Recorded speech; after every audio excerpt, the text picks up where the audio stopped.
श्री स्वामी समर्थ. जय जय स्वामी समर्थ.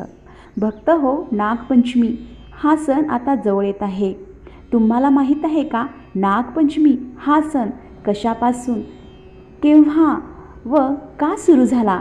तर या पाठीमागे एक सुंदर कथा आहे, ती आज मी तुम्हाला सांगणार आहे.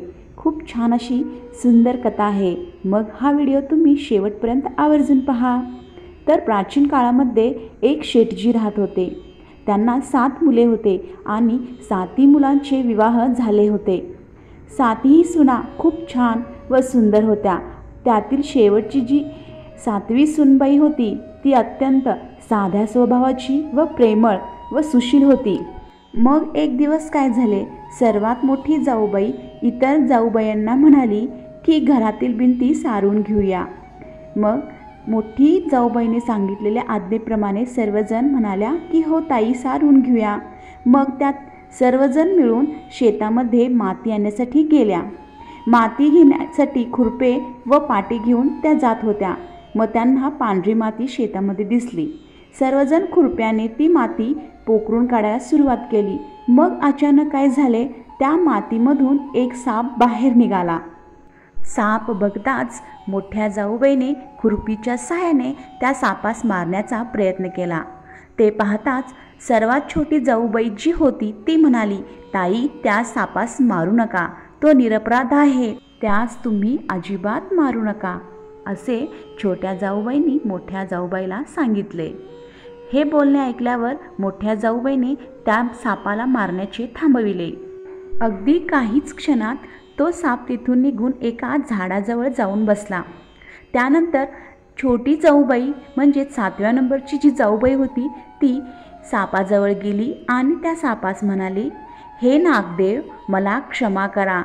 आमच्यामुळे तुम्हाला थोडा त्रास झाला असेल, याची मनापासून मी माफी मागते आणि तुम्ही इथेच थांबा, मी लगेचच आले, असे म्हणून ती तिथून निघून जाते. घरी आल्यावर ती कामामध्ये गुंतते, पण सापाला जे दिलेले वचन होते ती मात्र त्या कामामध्ये ती विसरते. दुसऱ्या दिवशी तिला सकाळी आठवते की आपण काल सापाला आणि परत येतो असे म्हणून सांगितलं होतं. अरे, मग ती पटकन एका वाटीमध्ये दूध घेते आणि परत त्या झाडापाशी ती निघून जाते.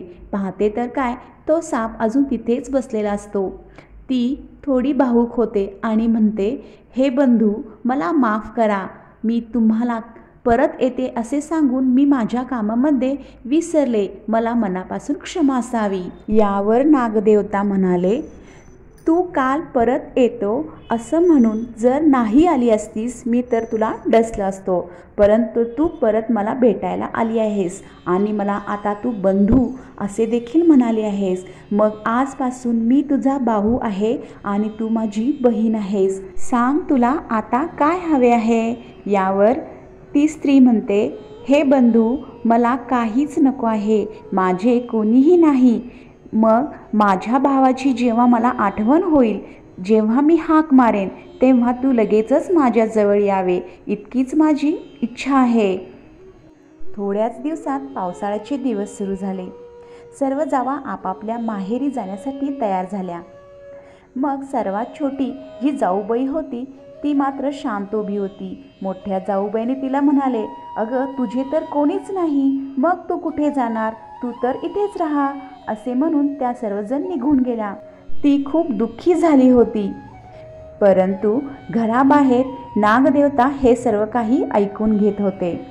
त्यांनी एका मनुष्याचे रूप धारण करून त्या घरामध्ये गेले आणि शेठजींना म्हणाले की मी हिचा भाऊ आहे. पण घरातले बाकींचे म्हणाले, हिचं तर कोणीच नाही, मग हा भाऊ कसा? खूप विश्वास दिल्यावर सर्वांनी त्या भावावर विश्वास दिले आणि सांगितले, बरं ठीक आहे, तू हिला घेऊन जा. मग नागदेवता जे मनुष्य रूपामध्ये होते ते तिच्या बहिणीला घेऊन निघाला. रस्त्यामध्ये जात असताना त्या बहिणीस नागदेवता म्हणतो, अगं ताई, मी तुझा सर्प भाऊ आहे आणि मी तुला आपल्या सर्पलोकात घेऊन जात आहे, नागलोकात तुला घेऊन जात आहे, तू येणार ना माझ्यासोबत? यावरती बहीण म्हणते, हो भाऊराया, मी तुझ्यासोबतच येईन, असे म्हणून दोघेही नागलोकात जातात. नंतर सर्प भाऊराया आपल्या बहिणीस म्हणाले, हे ताई, तू घाबरू नकोस, तू माझी शेपूट पकड आणि माझ्यासोबत चल. असे म्हटल्यावर ते दोघेही नागलोकात आले. बहिणीने पाहतं तर काय, सर्वकडे सोन्याने भरलेले हंडे होते. हे सर्व पाहून ती आश्चर्यचकितच झाली. तो नाग आपल्या बहिणीला आईला भेटवण्यास घेऊन गेला आणि आपल्या आईस म्हणाला, हे बघ आई, माझी बहीण आली आहे. हिने माझे प्राण वाचविले होते आणि आजपासून ही माझी बहीण आहे. नागदेवतेच्या आईने सुद्धा त्या मुलीला आपल्या जवळ प्रेमाने घेतले आणि तिच्या डोक्यावरून हात फिरवत तिला म्हणाले, हे बघ बाळ, तू हवे तितके दिवस इथे राहा, अगदी मनसोक्त राहा. असे म्हणून ती आपल्या कामामध्ये आत गेली. नंतर थोड्या दिवसाने नागदेवताच्या आईला काहीतरी कामानिमित्त बाहेर जायचे होते. जाताना ती त्या मुलीला म्हणाली, अगं, हे दूध आहे, हे थोडेसे गरम आहे, थंड झाल्यावर नागदेवतेला दे. मग ती कामामध्ये विसरते आणि दूध गरम आहे की थंड आहे हे पाहण्यास देखील विसरते. मात्र दूध खूपच कडक असतं आणि जेव्हा दूध पिण्यासाठी नाग येतो तेव्हा त्याच्या जिभेला चटका बसतो. घडलेली घटना जेव्हा आईच्या कानावर पडते तेव्हा आई त्या मुलीस थोडी रागवते, पण नागदेवता नागाच्या सांगण्यावरून ती शांत होते. आणि थोड्या दिवसानंतर नाग आपल्या आईला म्हणतो, अगं आई, आता बहिणीला तिच्या घरी सोडायला हवे, तिची पाठवणी आपल्याला करायला हवी. मग आई वडिलांनी भरपूर सारे सोने तिच्यासोबत देऊन तिला नागदेवता म्हणजेच बहिणी भावाला घरी जाण्यासाठी पाठवतात. जेव्हा ती आपल्या घरी येते, घरी आल्यावर इतके सारे सोन्याचे हंडे भरलेले पाहून मोठी जाऊबाई ईर्षेने म्हणते, अगं, तुझा भाऊ तरी खूप श्रीमंत आहे, मग तुला झाडू देखील सोन्याचा मागवायला हवा. हे ऐकताच नागदेवता झाडू देखील सोन्याचा आणतो आणि सोबतच आपल्या बहिणीसाठी हिऱ्या माणकांचा हार देखील आणतो. हार खूपच सुंदर असतो. त्या हाराची कीर्ती नगरामध्ये सर्वत्र पसरली. ही बातमी राणीच्या कानावर देखील जाऊन पडली. तिने आपल्या राजास सांगितले की तो हार मला हवा आहे. हे ऐकताच राजाने आपल्या शिपायांना बोलून सांगितले की तो हार आहे त्या परिस्थितीमध्ये आता राजमहालात घेऊन या. मग शिपाई लोकांनी तो हार घेण्यासाठी शेठजींच्या घरी जातात. राजाच्या भीतीने शेठजीने आपल्या छोट्या सुनेचा हार तिच्याकडून घेऊन त्या शिपाईंच्या हवाली करतात. जेव्हा शिपाई तो हार घेऊन राजाकडे येतात तेव्हा राजा म्हणतो, हे बघ राणी, तुझा हार आला आहे. हे सर्व बघून ती छोटी सुनबाई खूप दुःखी होते आणि आपल्या भावाची आठवण काढून आपल्या भावाला सर्व घडलेली हकीकत सांगते. हे सर्व काही ऐकल्यावर नाग म्हणतो, ताई, तू रडू नकोस आणि घाबरून जाऊ नकोस, राजा स्वतःहून हा हार तुला परत करेल.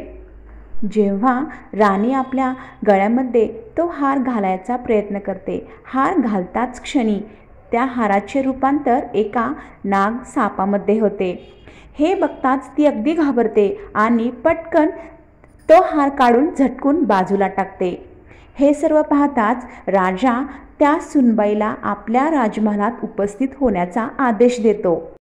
जेव्हा शिपाई शेठजींच्याकडे येतात तेव्हा शेठजी स्वतःहून आपल्या सुनेला घेऊन राजमहालात येतात. राजमहालात आल्यावर राजा त्या सुनबाईस म्हणतात, अगं, तू या हारावर काय काळी जादू केली आहेस की हे हार घालताच नागाची रूपांतर झाले. हे राजन, मला क्षमा असावी. हा हार असाच आहे. हा हार माझ्या भावाने मला दिलेला आहे. हे सर्व ऐकताच थोड्याच वेळात तिथे नागदेवता प्रकट होतात आणि म्हणतात, ही माझी बहीण आहे आणि हा हार मी माझ्या बहिणीला दिलेला आहे. हे सर्व ऐकून आणि पाहून सर्वजण चकित होतात आणि नागदेवतेला अगदी मनापासून प्रणाम करतात. भक्त हो, तो दिवस असतो नागपंचमीचा, म्हणून त्या दिवशीपासून सर्व लोक नागपंचमी साजरी करतात आणि सर्व स्त्रिया नागदेवतेला आपला भाऊ म्हणून हा सण साजरा करतात.